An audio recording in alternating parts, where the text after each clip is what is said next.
for tuning in to the Medevac Podcast, powered by the Robert Irvine Foundation, whose mission is to support and strengthen the physical and mental well-being of our nation's heroes and their families. I'm one of your hosts, David Reid. And I'm your other host, Christian Meyers. Thank you very much for joining us today on the Medevac Podcast. If you're new here, there's a price for the show. You have to share it with a friend or family member if you're getting something out of today's episode.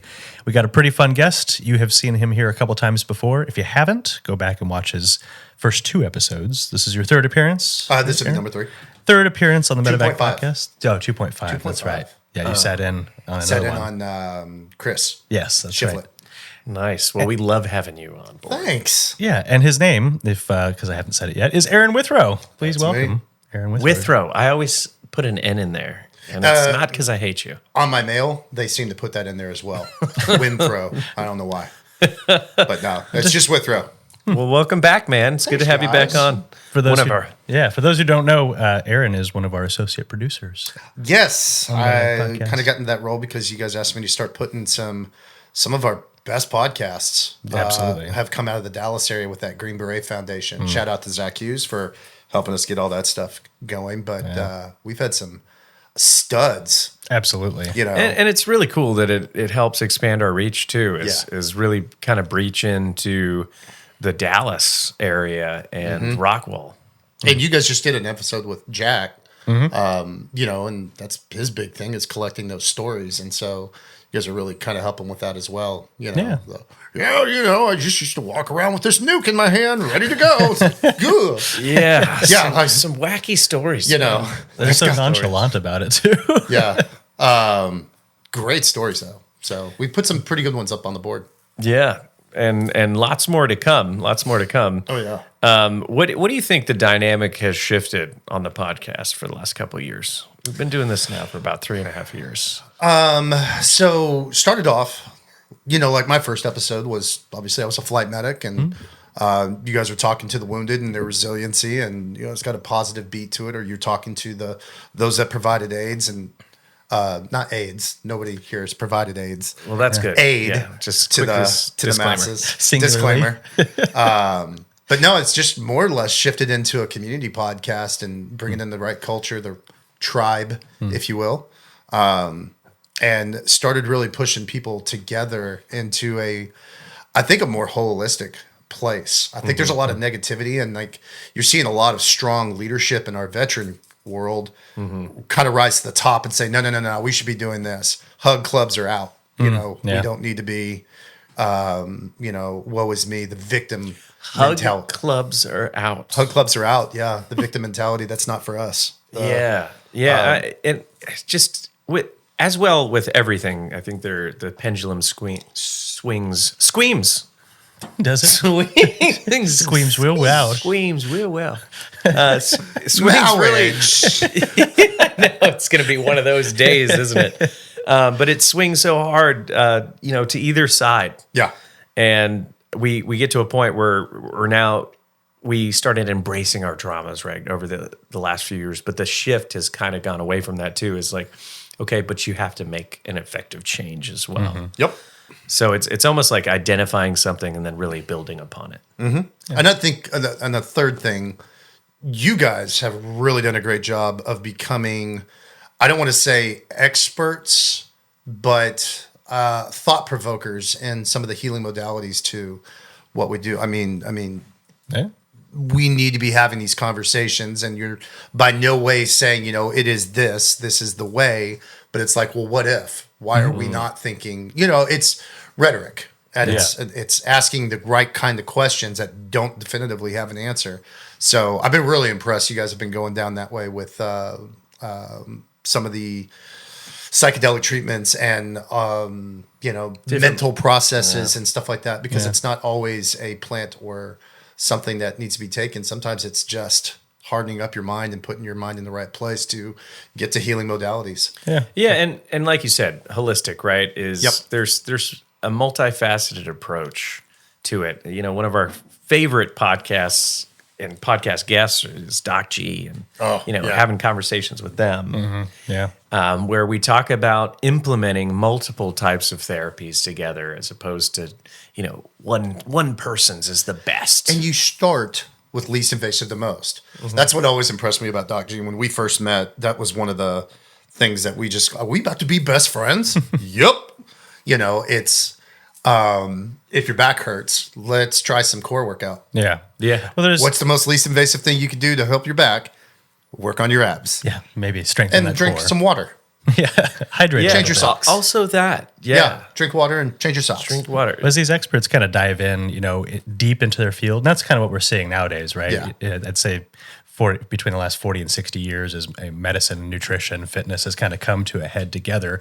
You get people who are diving in super, super niche areas, right? Like their focus is narrow. It is Mitochondria. acute. Yeah, and that's all that they focus on. But like a hammer, right? When everything looks like a nail. So when you're that deep and microscopic in your little area, you're like, this is the only cure for everything. And there's 300 of those. There's 500 of those, and nobody's talking. None of those people throw are anybody talking under to the each other. bus. Communicating together. Yeah. But they find a winner, and it becomes a winner for everything. And it's no, you found a winner for this. Yeah. Well, a surgeon's going to There's a tell winner you. for this. A surgeon's going to tell you surgery is the answer. Yeah, right? always. Psychiatrist is going to Cut. tell you. Family medicine's going to tell you Yeah. prescription medication. Yeah, prescription psychiatry, same Yeah. thing. Yeah. I had this conversation yesterday. How many psychiatrists do you know? How many patients have they ever cured? A single psychiatrist. Well, sorry, but well, this is the problem with Western medicine. There's no cure. Is that we focus on the customer as opposed to the patient. well, they treat the symptoms They're too. correct. And treating the symptoms that have a plethora of other symptoms that go along with it. This might mask your issues now, but in 6 to 8 years, you're going to be locked into this medication and you can't get off of it. Yeah, Xanax, right? Yeah. Take the Xanax. It's going to be great for you. Yeah. Right. Yeah. So, but the communication with it, I think that's important. Is that there is multiple people in the field that say this is the only way, and with like thought leaders out there, kind of to use your nomenclature there, there is a multifaceted approach. Absolutely. There is combinations of these therapies. A little bit of this, a little bit of that. Maybe this doesn't work for you. Maybe we need to go over here. And that's what we're trying to do is start the conversation so we could get this connectivity going. Yep. Without taking away from some major moves. So like I'll use an example, and I hope I'm not going to step on anybody's toes, but oh well. Step away. Ibogaine. Yeah. Ibogaine is a great tool. Yeah. So let's just start with that. Great tool. Nuclear option. Cannot be the only tool. It's a nuclear option. Yeah, and there's a lot of people pushing on it, but the problem is they're pushing Ibogaine, but the side effect is they're getting people thinking in the right thought process, but it's coming along with, well, Ibogaine's a solution for everything. No, it's not. It's a solution for a lot of things, some things, but it's also changing minds in some very hard culture where before that was never even thought of. Yeah. Now, if I could just get them to think Ibogaine, psilocybin, ayahuasca, 5-H, like there's a spectrum. We don't need just one. Yeah. Like I don't have just one anti-inflammatory. I got 8. I got 8 with this and 8 with that. Have some cinnamon and turmeric. It's a natural Yeah. anti-inflammatory. yeah. That's not doing the job, then we ramp it up. Yeah, there's also something interesting that I was reading about, and not to divert too far off your topic here, but we're not promoting modalities that we can't monetize. Yeah, that's true. That's a big thing, right? And you nailed it on the head. There is drink water. Drink water. How many people? What percentage of Americans are drinking? The daily allotted water that they should be intaking. It's very low. It's very low. It's low. I don't have this statistic on me. I've read it at some point. I can't quote myself, but I couldn't give you a number, but I hear people say this all the time. Like, I get tired of drinking water. Like, stop. some people don't even drink water. Stop. Sodies. What's that one? Sody pops. What is that? I will say, I had video? 600 I had a friend of mine. So I'm here this week on work, and so I stop off at the old gym, the Nationwide gym. We'll leave them off the show, but the one of everybody's favorite gyms where they serve pizza and Tootsie Rolls and stuff. I'll let you figure out who that is. But walk in and there's a dude going yard on these 50. I mean, he is just yeah, and then reaches down and he's got a specialized handle for his 2 liter of Dr. Pepper. Oh, perfect. Like he is crushing Dr. Pepper with curls. Are you serious? Yo, dead serious. So Drinking a 2-liter? Drinking out of a 2-liter. He's got this contraption that goes over the 2-liter I love Texas. to give the 2-liter a handle. I love Texas too. sodies. Jim, Sodies. And my favorite too was when the weightlifters were running around eating the pockets full of gummy bears. Yeah. They're like, hey, I gotta get my sugar up. Yeah. So the statistic for that is 75% of Americans Don't drink water. don't drink enough water. Okay. Don't drink enough I would 100% agree with that statistic. 75% of Facebook? Americans are chronically dehydrated. Is that Facebook science? No, it is Real not. science? This is real science according to placebo-controlled Facebook science is getting better. Double We have to blind. Petering admit. Health triple-blind studies. study. Yeah, 100% of people actually agree that Facebook science is getting better. 77% of statistics are made up. Wait, now there's too many numbers going around. But yeah, the point is No, I agree with that 100%. we're not even doing the simplest things correct. Right. And then we had this conversation yesterday, like with the Ozempic and all of these other, drugs where people are like taking these substantial shortcuts and in 30 days, right, dropping 12%. But if I did 12% in 30 days, what would 2 times the amount do? Yeah. Yeah, well, I need to be at 25% drop a day. You know, I need the results now. Yeah. I don't want to have to do the work that's long lasting and sustainable. Yes, it targets fat, but yeah. yes, it also targets your bones. Other stuff. Yeah. Connective tissue, soft But tissue. the thing is that's the stuff that gets targeted with abuse long term. Yeah. So yesterday you brought up a really good point, and you talked to me about a study in the 1990s.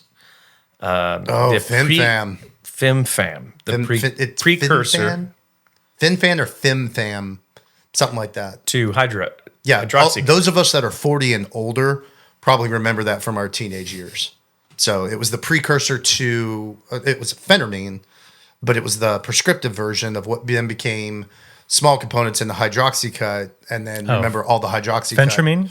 Yeah, phentermine, Yeah. phentermine, Yeah. basically legalized amphetamine. Yeah. Like- it was big in the bodybuilding and fitness community for like But it had specific side effects of targeting and degrading cardiac muscle. So people were just dying of sudden cardiac death. But it was fully FDA approved. Oh, I'm sure. And so the point of talking about that last night was we might be able to get through clinical trials, but what's the 10-year results of what we're doing? What's the... We can answer in part. Do you know what percentage of FDA approved drugs are recalled within 3 years? No, I actually don't. Take a wild stab. Most- Since I'm we're gonna playing say statistics today, 50. I got to say at least 50%. 33%, 1/3 of all FDA approved drugs are They get recalled. called back? Yeah, for danger. I wonder of that 33%, which ones they recall for having low to no therapeutic value and which ones have actual harmful side effects. How about this one? Let's add another one. How many are getting pulled for actually, providing the solution like that? Listen, Okay. Airborne. Here's a great example of Airborne. Got pulled off. They were FDA approved at one point. The fizzies. The Airborne, reduce your cold by 25, 30%, whatever it is, right?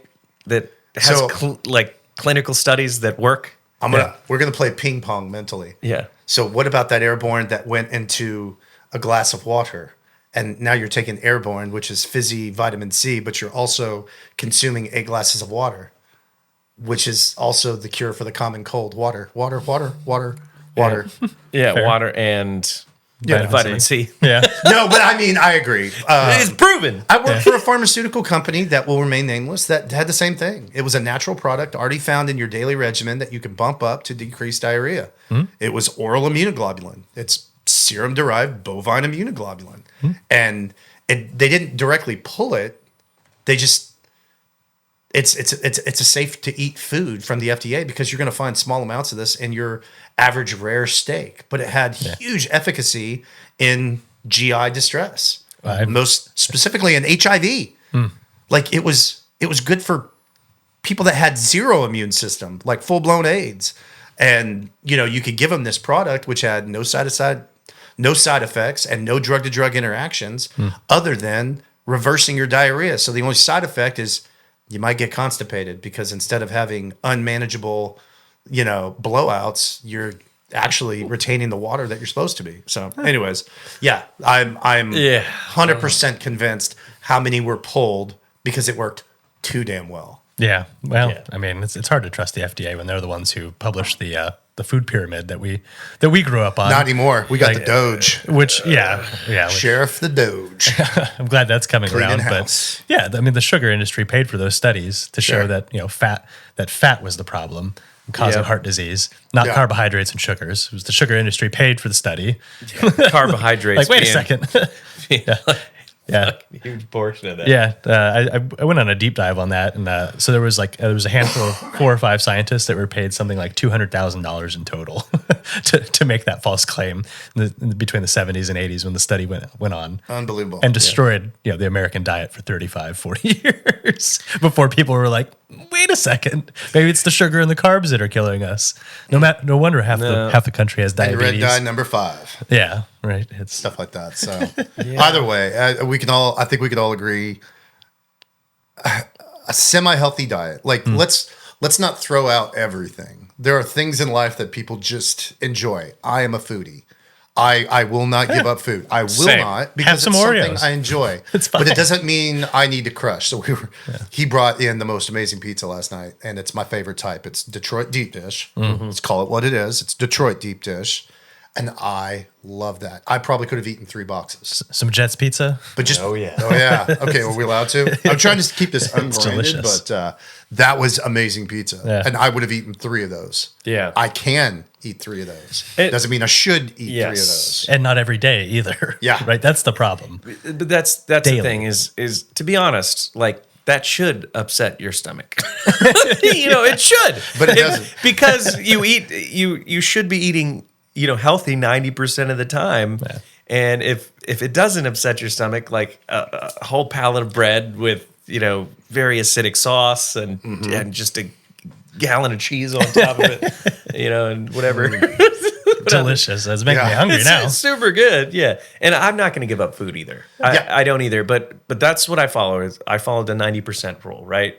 The 90 to 100%, it doesn't move the needle that far, right? The difference isn't that extreme. The difference in joy is extreme, though.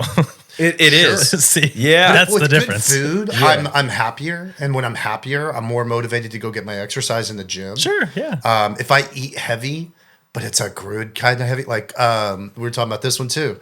I can't wait to go home. I'm going to be trying out Robert Irvine's burnt-in poutine. Mm-hmm. There's no way that's good for you. But it's one of the best things I've seen since my wedding photos. Like, I want this in my life. And I'm going to eat that. And I'm going to go for a long walk. Well, I'm going to make at least somewhat of a healthy decision. And then the next day, I'm going to eat better than poutine. Yeah. But there's a difference as well in making the food yourself. And the ingredients, right? True. You could, a cheeseburger that you create at home is going to have, 4 or 5 different ingredients. You go, to McDonald's. How many ingredients are in that? How many cows? This is one that I love. How many cows on average are in your standard fast food hamburger? 0. 600. 600 just parts of cows. 600 cows on average per patty. Not even. It's just a powdered paste that they put. Yeah.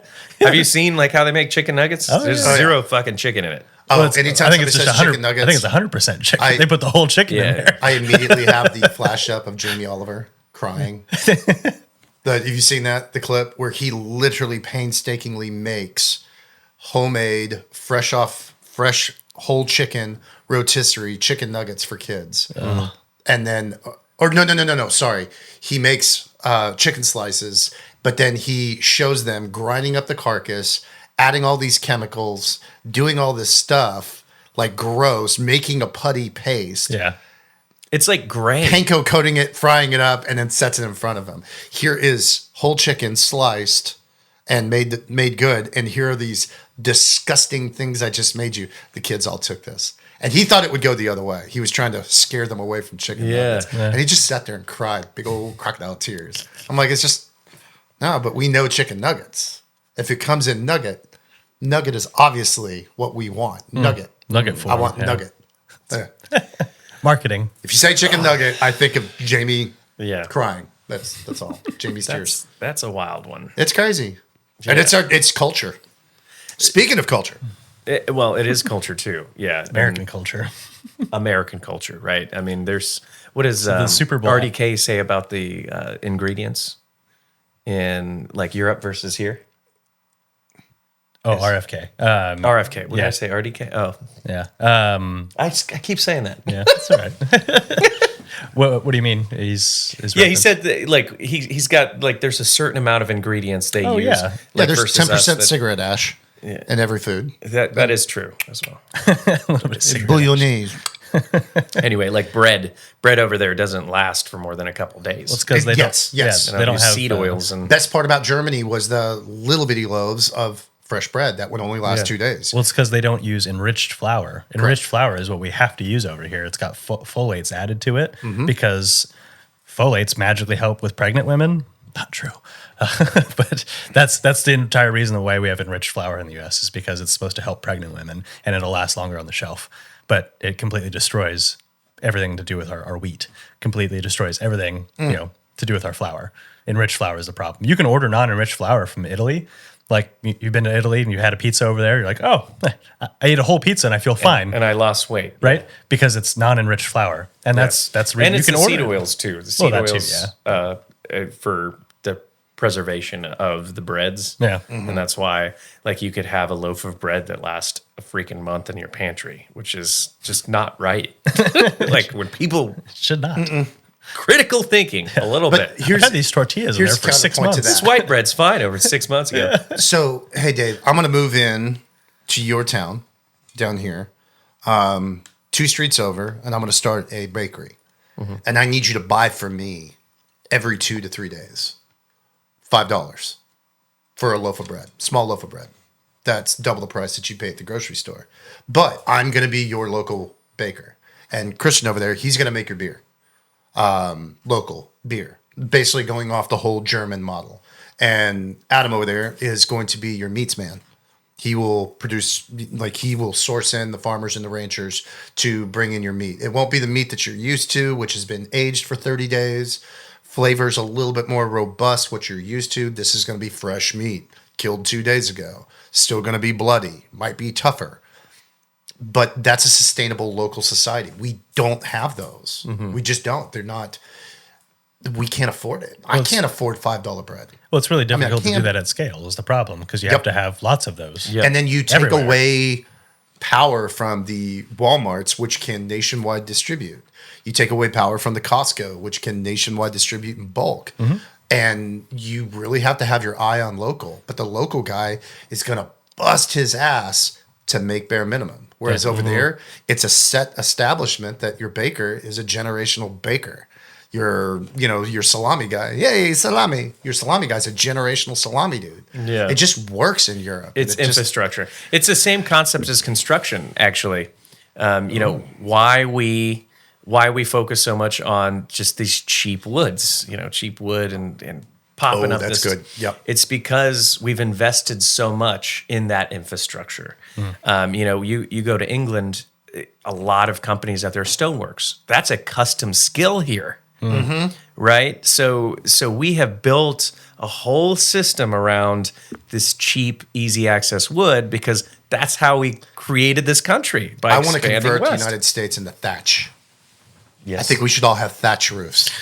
Yeah. I think it's the most amazing thing. I've watched YouTube videos and have lost days of my life with short little videos on how to repair a thatch roof. It's fascinating. I mean, coming from a former Fascinating. roofer. Yeah. It's fascinating to be a thatcher.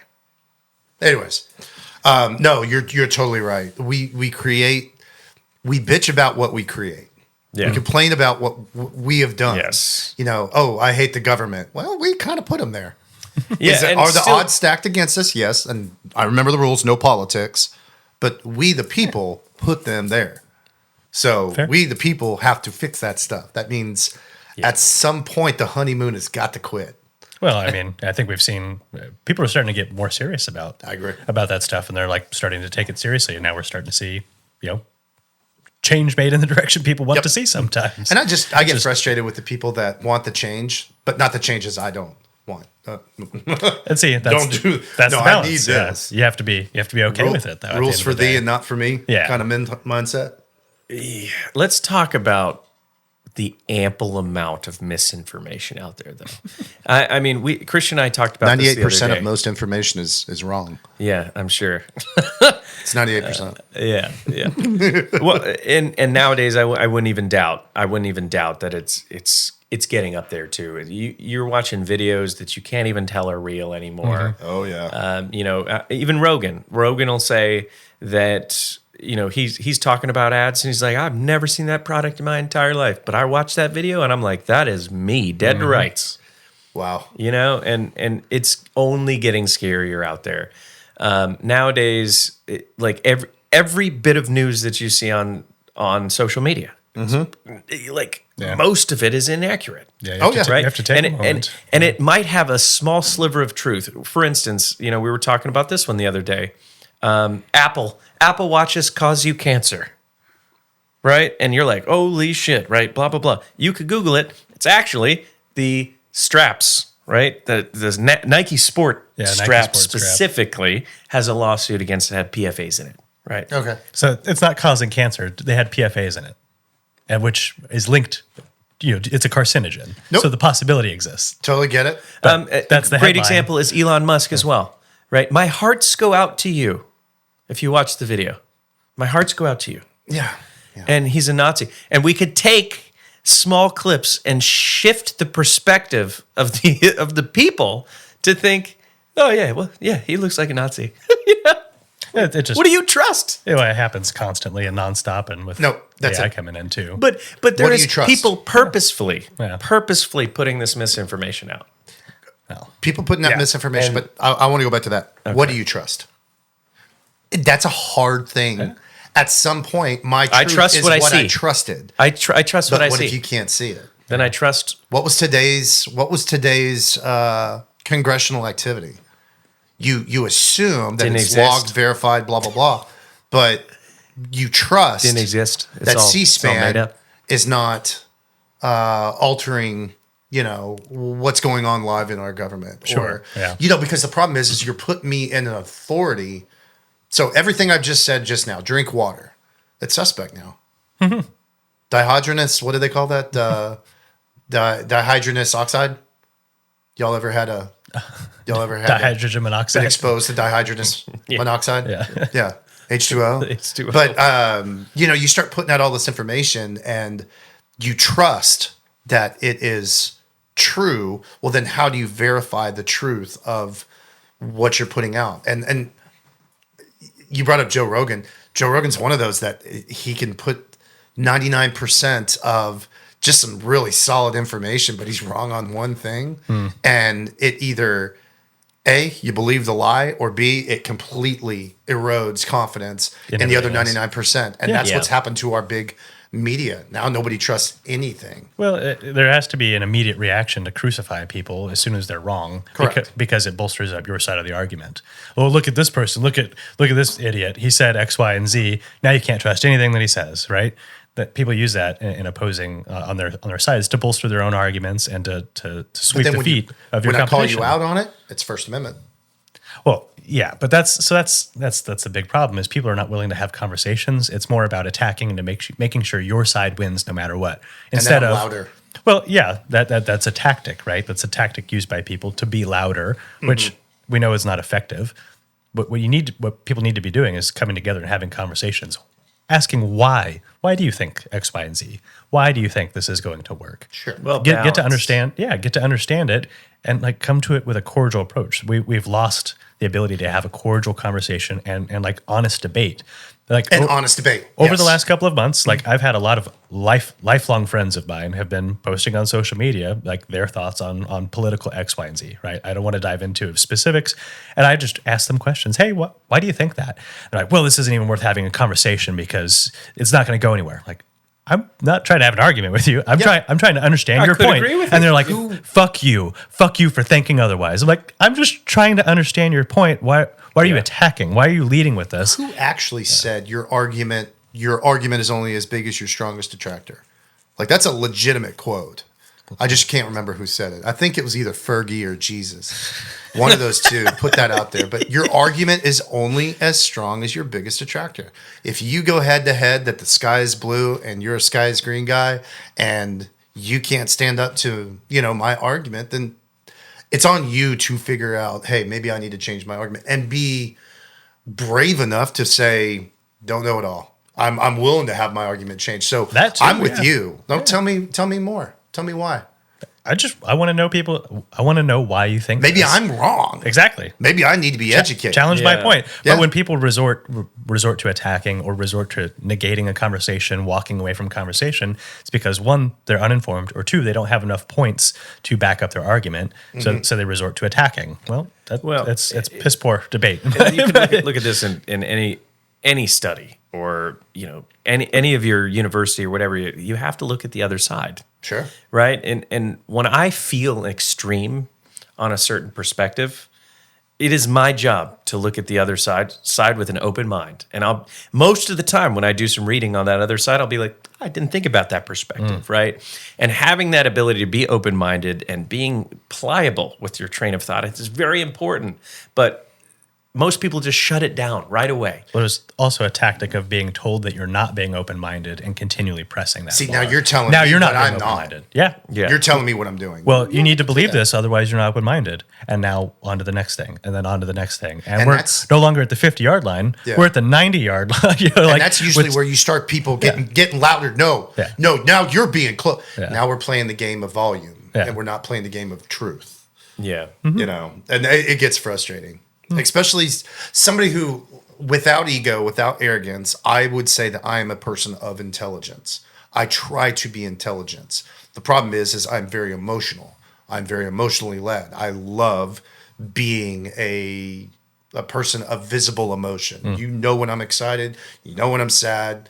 And that tends to lead when I can calm the brain, calm the mind, and get to a place of analytics and intelligence and debate why you just said that the sky is green. Well, maybe the guy's only ever lived in Atlantic storms and the sky is kind of greenish in the Atlantic side. Like maybe I'm the one that's wrong.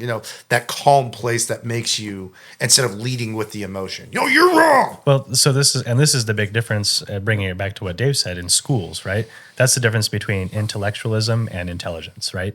There's a lot of very intelligent people in the education system. There are not many intellectuals in the education system. They don't stop and consider the other side. And we've seen this very clearly the last 10 years with the entire education system pushing on one side, whether it's politically or socially. Whatever they're pushing on one side very, very heavily. They're not stopping to consider anyone else, and it's shouting down if you disagree with them, or if you don't blindly agree with them. Not even if you just disagree, if you don't blindly agree with them, if you ask a question about whatever topic it is. And it goes with the tribal culture. Yeah. I can't agree with you guys in this point because this topic, okay, so one of the most recent ones that actually kind of got me a little heated, this guy's catching flack for talking about the diversity of our armed forces. And somebody basically said that the strength of our armed forces is in our diversity. That was the chairman of the Joint Chiefs of Staff. Yeah. Okay. Yeah. Didn't want to throw names out again, but what he said was, and that's false. It's in our unity. Yeah, and which is 100%. That's powerful. That's like you put that right up there with any quote ever said. Our power's in our unity, not our diversity. Yeah, because it's true. What does that do? Yeah. The two things there. Diversity, you're secluding, segregating, ostracizing people. Yep. Unity, bringing them together. Yep. And the standard despite here, differences. And the standard here, as long as it meets the diversity standards, you're trying to say that both these standards are the same. Whereas, what does that translate as? Lowering the standards. Correct. Oh, yeah. And when your focal point becomes, what you look like. But I agree. That's a problem. With the chairman of the Joint Chief of Staff, who I actually do. That makes me a bigot. That then, without any other conversation, puts me in this category culture. And I'm not. I'm 100% not willing to listen to the left. Or this does not make me, because I agree with unity over diversity, does that make me an anti-diversity kind of guy? It does, exactly. And now I'm being labeled as diversity is not important. That's exactly. And it does. It should have a place. It absolutely should. Should it be the priority though? No. Putting people in place that are right for the jobs that are going to get it done the most efficiently and effectively is the absolute reason we have to look at this. Everything else is extra, right? It's side sauce. Yes. Yeah. So and what we need to do is be able to sit down, have intellectual conversations, and come together. And I've always said this too: is like let's put all those politicians in a room, and they can't come out of that room until they all get on the same page on what's going to happen. And that means compromise, ladies and gentlemen. Compromise has to happen. It has to, and I think it's almost time for a timeout. Yeah. Just a little short timeout. Well, that's Elon Musk. I think that's what he's doing. I think that instead of the North telling the South or the East telling the West what to do, it's time for a timeout. You go play with your toys. I'm going to play with mine. When I was a kid, I used to have to stand in the corner. Mm-hmm. Did you ever have to do that? That would be great. It's just like, no, Joy Chief, why don't you go stand in the corner real quick? Look. So you pass an audit. Well, I mean, you see it right now. Do better than 50% on your fucking audit. And at what time does the timeout end? At what time does the timeout go, look, Northwest, we gave you guys your timeout, and you said you wanted to go play with drugs, and we let you play with drugs, and you've really shit the bed. You did a bad job. It's not nice anymore up there, so we're gonna have to step back in and say you got to make drugs illegal again. And I mean that kind of a timeout is great. Oh, hey. You guys are charging 60% state tax on your corporations, and they're leaving you in mass and fleeing to a state, and they're taking them all in, and they're more successful than they've ever been in their lives because they don't charge taxes and they believe in a meritocracy. So before you guys completely bankrupt the country, we're going to have to, send some economists to help you guys out. So timeout's over. Yeah. Just things. Well, I mean, yeah. What about the cutting a lot of this budget too? I hear people talking about it, and then they're still just so extremist on one side of things. And I'm like, well, like, we're, $5 million was paid to Ukrainian influencers. That's all. Like, should be not a single person in this country who says, well, we shouldn't cut that because that's taken off from our side. No, and then we have we have towns, we have cities here that are literally just can't support the infrastructure. I know. The homeless crisis where the CEOs of these industries are making 400,000 plus, and so what are we prioritizing here too? Sure. And I think that's what we've seen over the years, and the people have had enough. It's time to clean up. It was a free-for-all because we had, a substantial, and I'll say it's a mental health issue in the White House, right? It was. Okay. I would 100% agree. Yeah, I agree. Senility is unbecoming of a president. Yes. Sorry. And sniffing children. And this is factual. This has come out. Like his family has said, well, we didn't tell you how hard it actually was, how bad it actually was. The leader of the free world. Okay. So then it became a free-for-all, right? You didn't have a strong leader in that position, so you got away with a lot. And that's why 47% of the budget was unaccounted for. Yeah. Nuts. But even on the hero side, it has to be an accountability for all, not just. For all. You wanted me to be a jerk about it? What's our budget for the airborne program every year? I mean, that was just out in Forbes.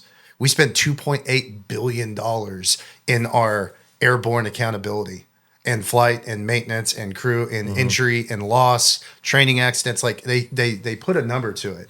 We haven't done a combat jump.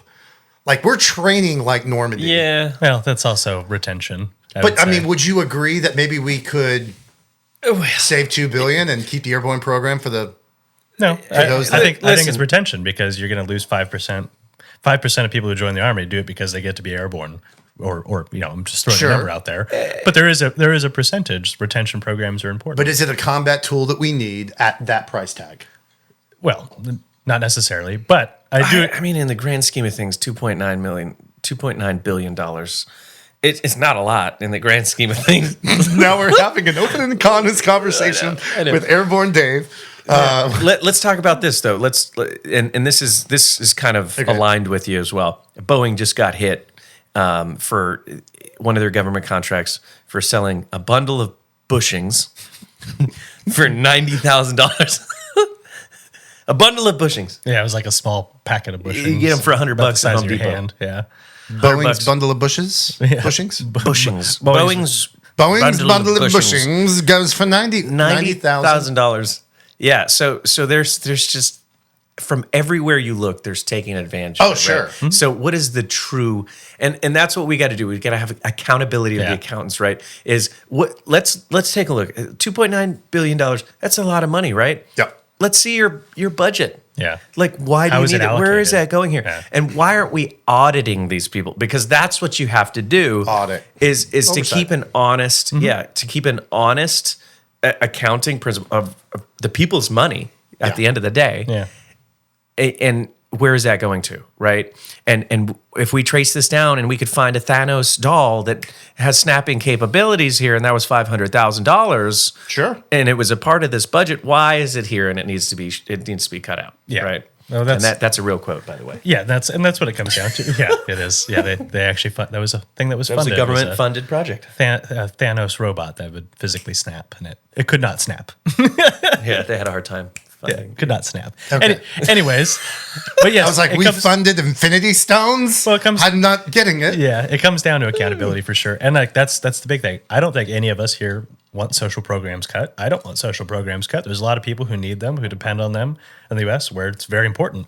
However, Okay. what's the money going towards when we have a homeless crisis? Like San Francisco is a great example of this. Because, Case study. Yeah, great case study because the people who are running San Francisco's anti-homelessness initiative are making Unaccounted for money. between $200,000 and $250,000 a year as their paycheck. Yeah. So if you wrap this up in 3 years, will you lose that $250,000 paycheck? What should I do? Well, I'm going to take a little while to solve this problem. Millions of dollars in waste and unaccounted for Exactly. waste. Yeah. Like you show me you spent this money and it was not a working program. What's that the audit ROI? Yeah. says, hey, we're going to move this money here and try this tactic. You show me that you don't know where that money's at all. Yeah. That's a whole different. Well, think about Ball of this. wax. If this was a business and one of your employees like did that, that's not just malfeasance. That's not negligence. That's embezzlement. Are we still talking about the psychiatrists? Yeah. True. Yeah. How many people have you cured? How many people have you cured? I want to know. Right back to it. How many people have you cured? Oh, no. No, I think that there's just Awesome. not I want you to enough. keep coming back to me for the next 57 weeks. Yeah, this is so. I had my I do my VA mental health appointments.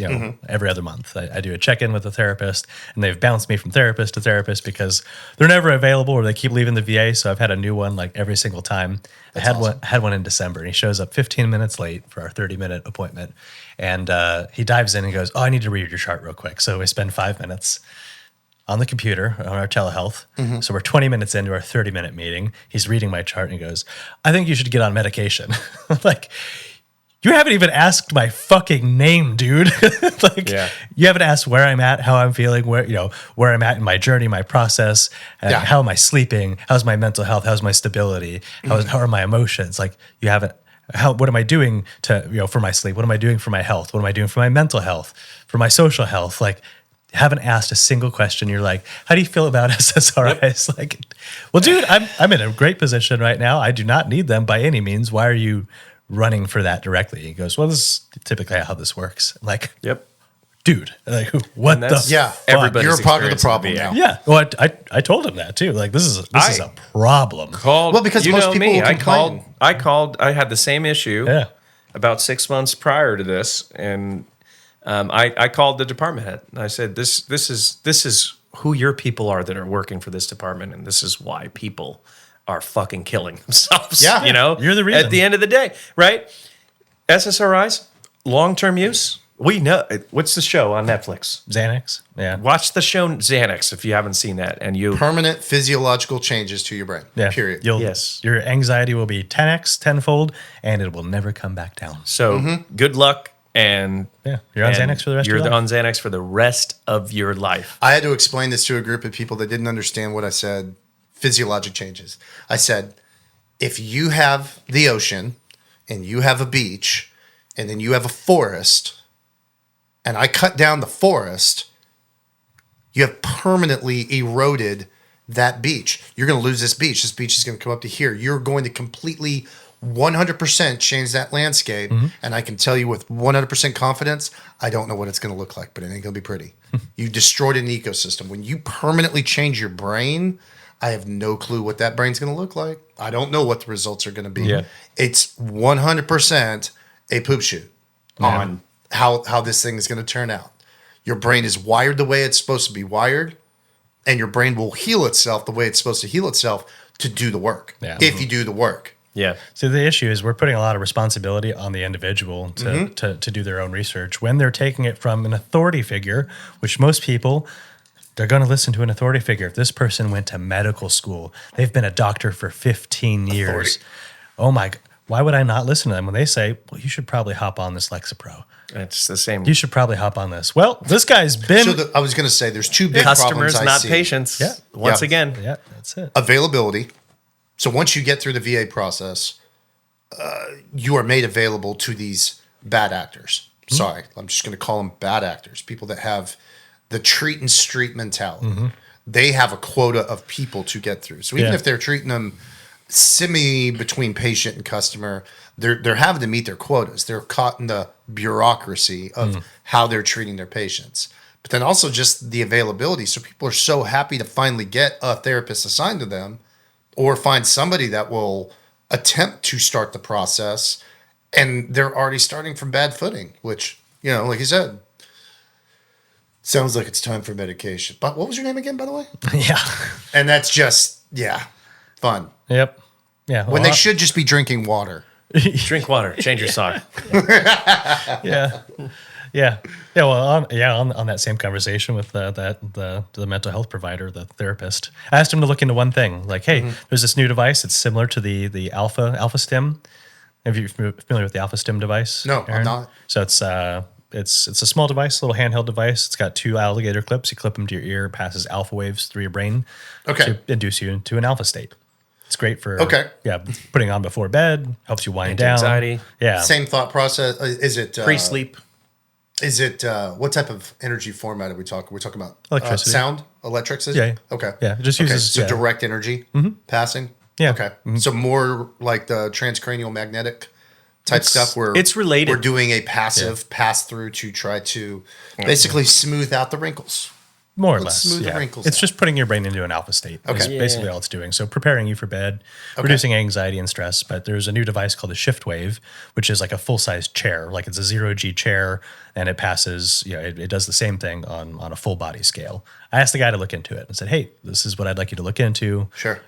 See if this is available for the VA. Like I saw on their website, it's available through the VA, and they'll prescribe it.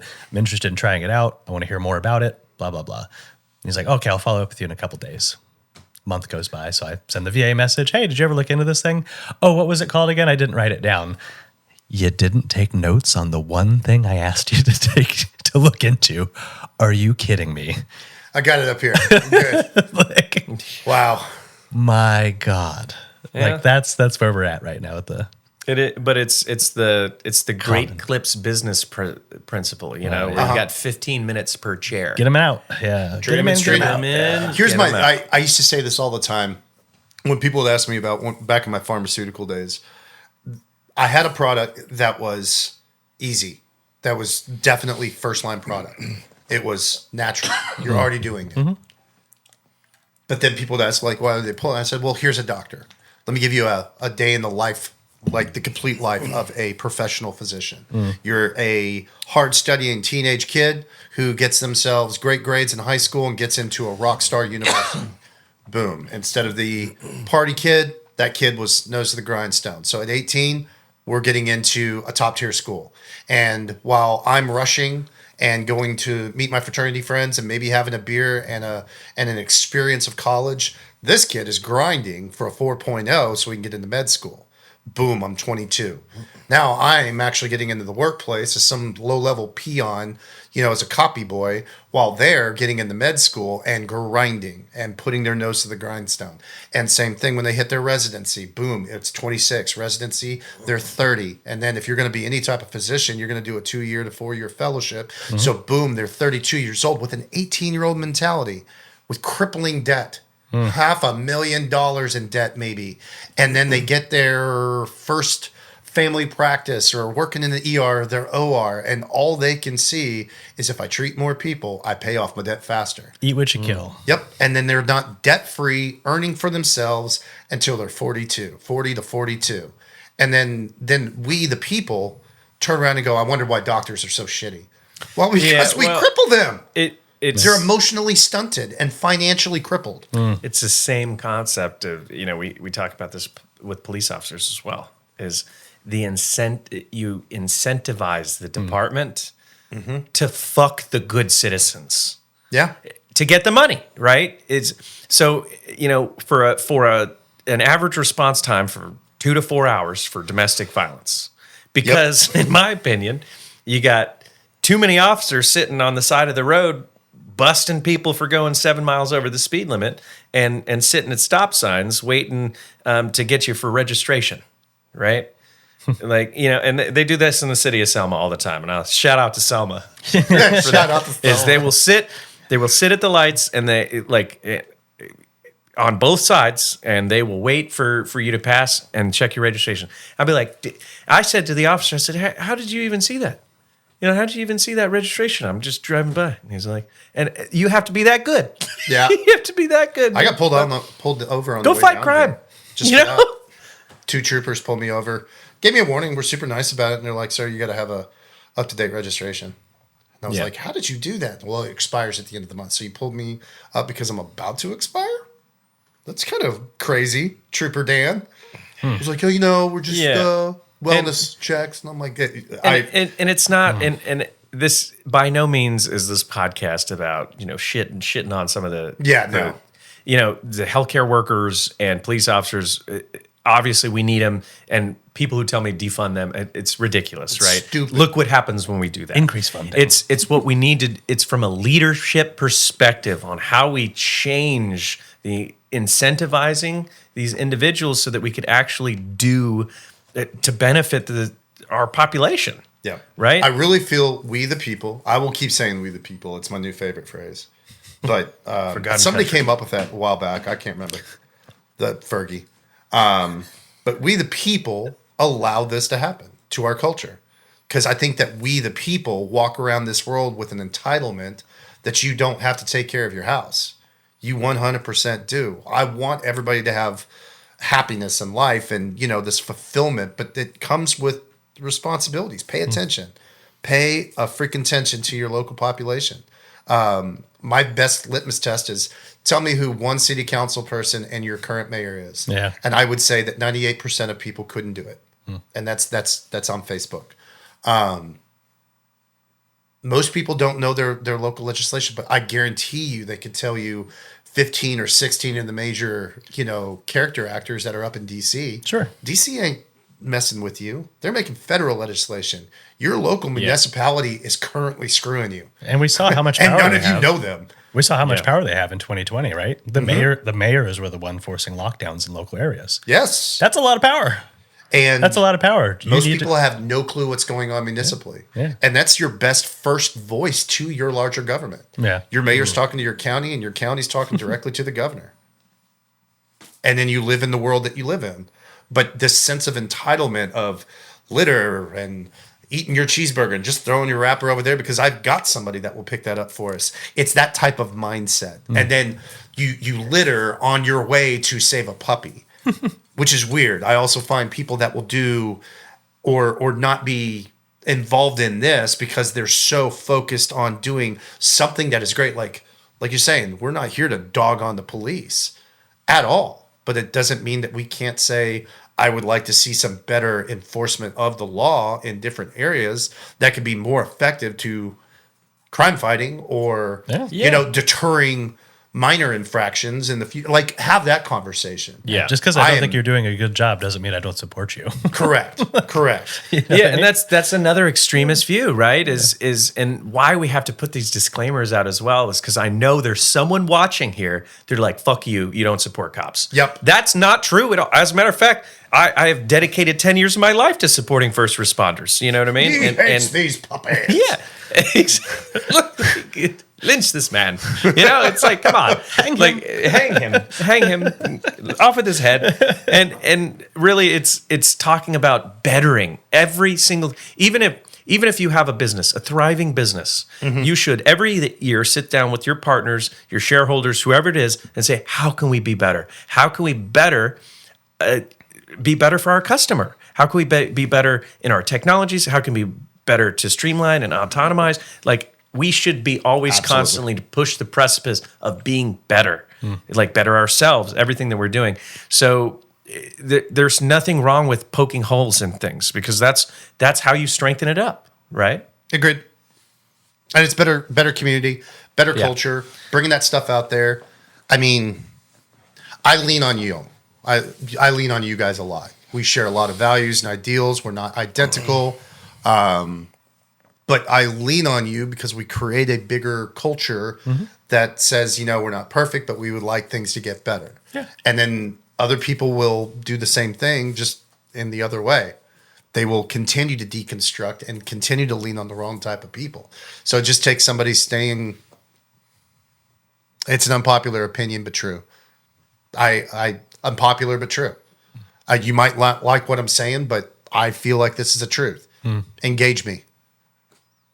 Metallica is not the greatest band ever. Regard me. Engage me. Engage, yeah. Come at me. Come at me, bro. So, anyways. Yeah, that's it's a conversation that, just needs to be said is we need to be able to sit down and just talk about it like this. And I don't have issues with people when I talk about it. Even if they're so on one side, you could always find some common ground and be like, okay. Yeah. Then, I see where you're wrong. I see. Well, I understand your perspective, and like too, nature versus nurture. They could have been exposed to a whole different environment that gives them that mindset too, and it's not our job to correct every single person, right? It's to have a conversation and align or not, or not. It's okay to politely disagree, right? Yeah. I disagree. 100%. I agree.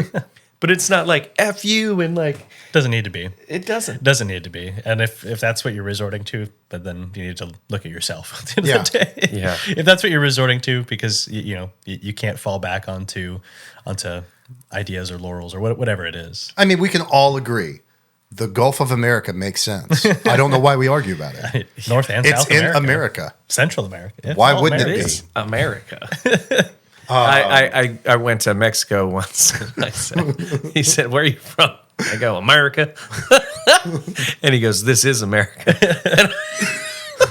I said, "You're right. You're right. You're right. If I'm standing on it, it's America. You're right. You're right." Oh my god. That's awesome. Fair point. Well, Aaron, it's always great talking to you, brother. You betcha. Yeah, it's we love having you on, and I think that we're gonna have some amazing conversations in the future as we continue. Bet. So and great guests too. So we're gonna be coming up to Dallas. Yep, in a couple we'll be weeks up in Dallas. Actually, I will just throw this one out there. The Texas Veterans Commission, the Prezi for the TVC, lives up in our area. So I'm trying to track him down, and I want to get him on. I saw them give away $350,000. One to the Vets Court and one to Patriot Paws, which is a huge advocacy for mine. Yeah. Those dogs. There's a lot of money for veteran Texas-based veteran nonprofits out there. All you got to do is apply. And they're really, really getting strong about, hey, we're wasting this money. It is a use it or lose it. It goes right back into the general fund if we're not allocating funds. So if you've got a mission or a nonprofit out there, so I'm going to be focusing on that when you guys come up into Dallas. From TVC, and then see what other, good missions are going on in the area. Nice. Absolutely. So, just throw that out there real quick. That's awesome. But thanks for having me, guys. Yeah, we're looking forward to getting back out to Dallas, brother, but always great having you on. Thanks for coming. Nah. Okay. See you next time. This has been the Medevac Podcast, ladies and gentlemen. Thanks for joining us. As always, share it with a friend or family member and interact with the content somehow. Comment, do that thing. We would do the same for you. Anyways, see you next week. Until next time. Bye.